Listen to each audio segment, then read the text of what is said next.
22 pontos essenciais da Eucaristia.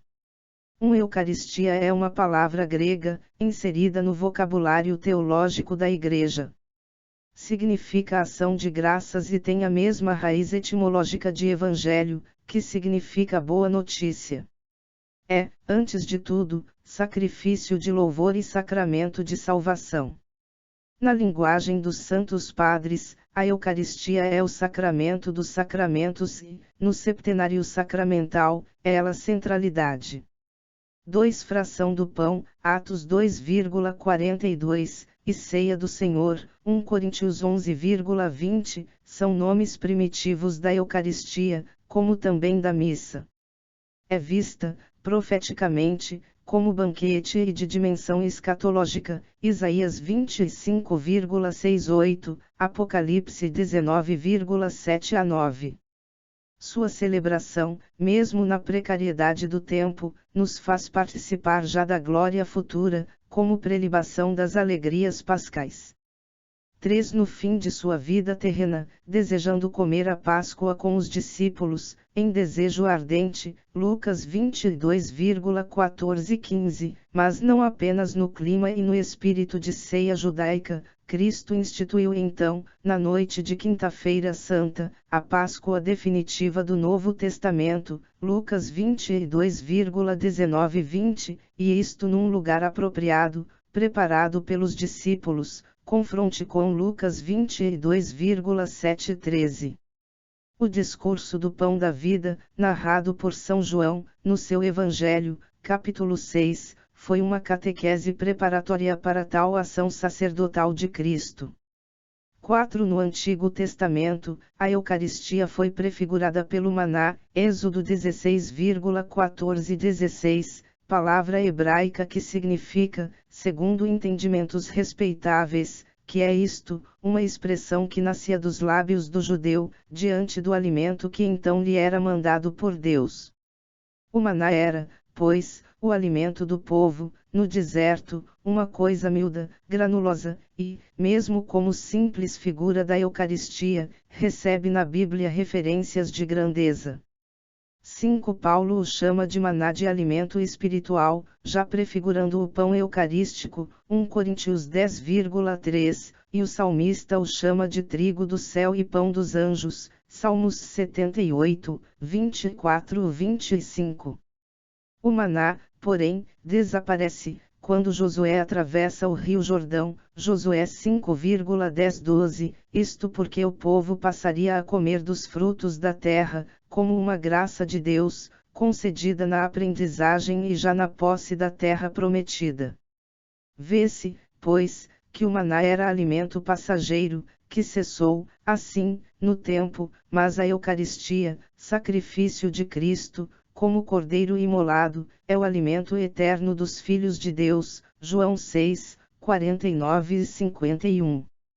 5 A realidade sacramental da Eucaristia encontra-se em João 6,35, Eu sou o pão da vida, a primeira autoproclamação de Cristo, que, depois, vai ser desenvolvida por São Paulo, pastoral e teologicamente, em suas epístolas, 1 Coríntios 10,16-17, 11, 23 e 26.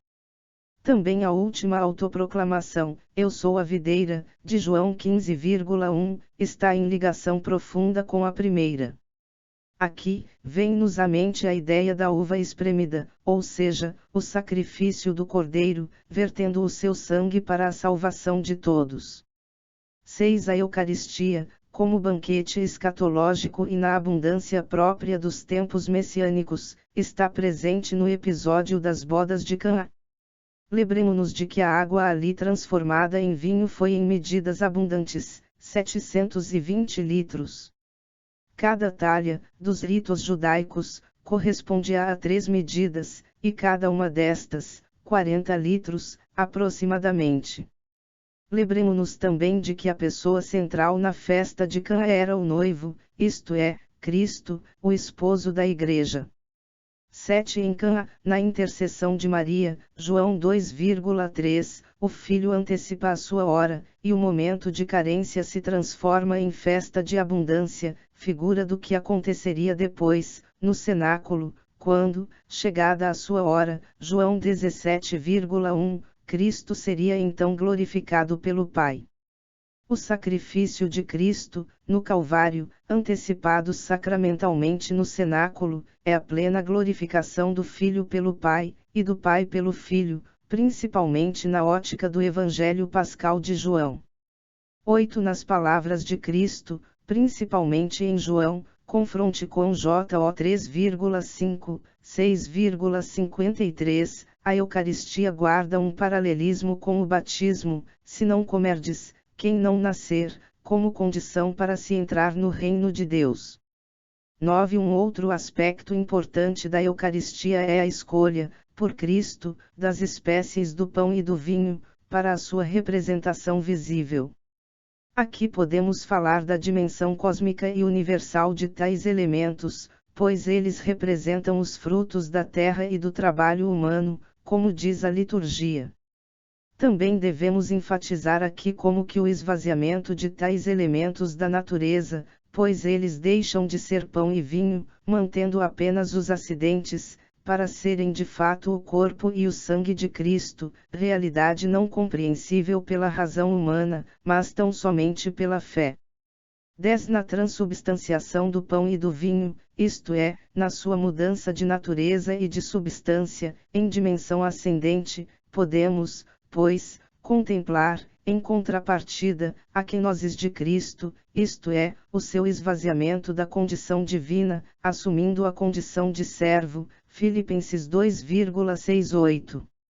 Aqui vemos uma elevação das coisas criadas, ao mesmo tempo que contemplamos a humildade divina, por amor dos homens, Isaías 53,112, Efésios 4,9, um mistério impenetrável para o entendimento racional.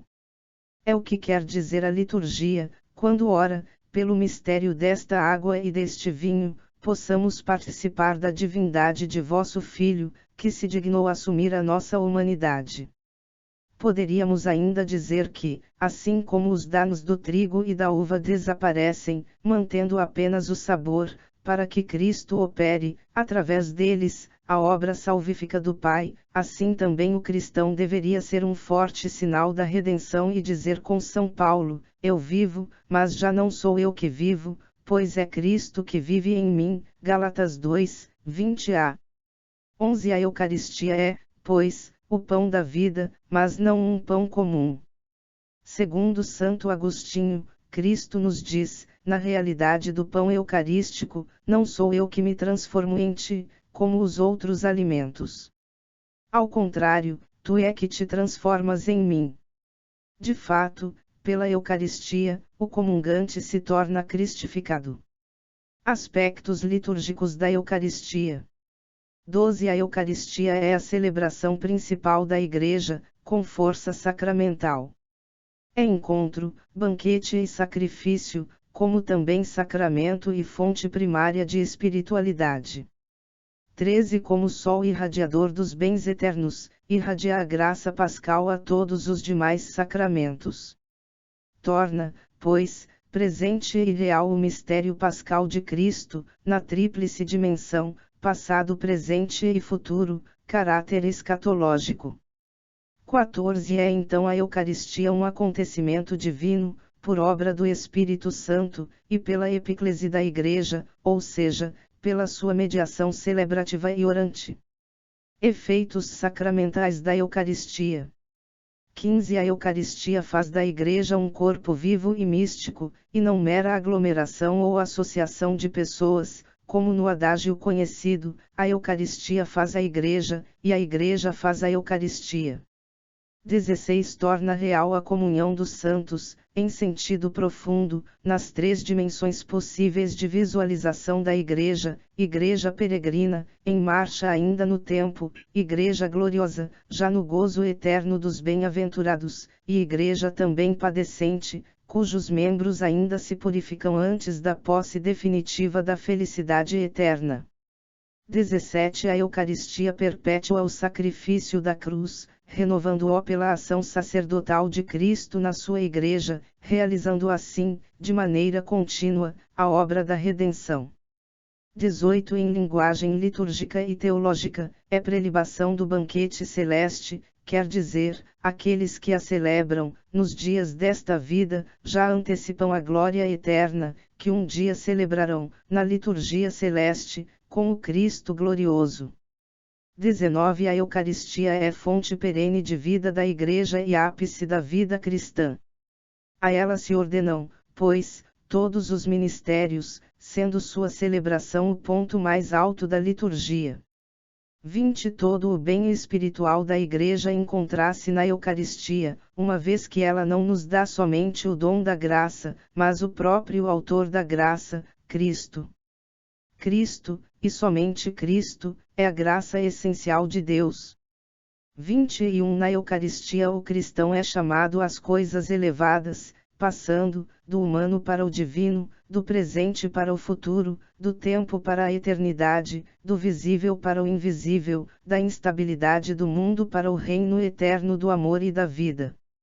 22 A Eucaristia alimenta a caridade, o sentido de fraternidade, o senso de justiça e todos os demais valores da vida humana, orientando-os para a glória de Deus, com efeitos eficazes na dupla dimensão da vida humana, na linha vertical, tendo em vista o mandamento primeiro de amar a Deus sobre todas as coisas, e na linha horizontal, como consequência, o honroso dever de amar os irmãos, como filhos do mesmo Pai.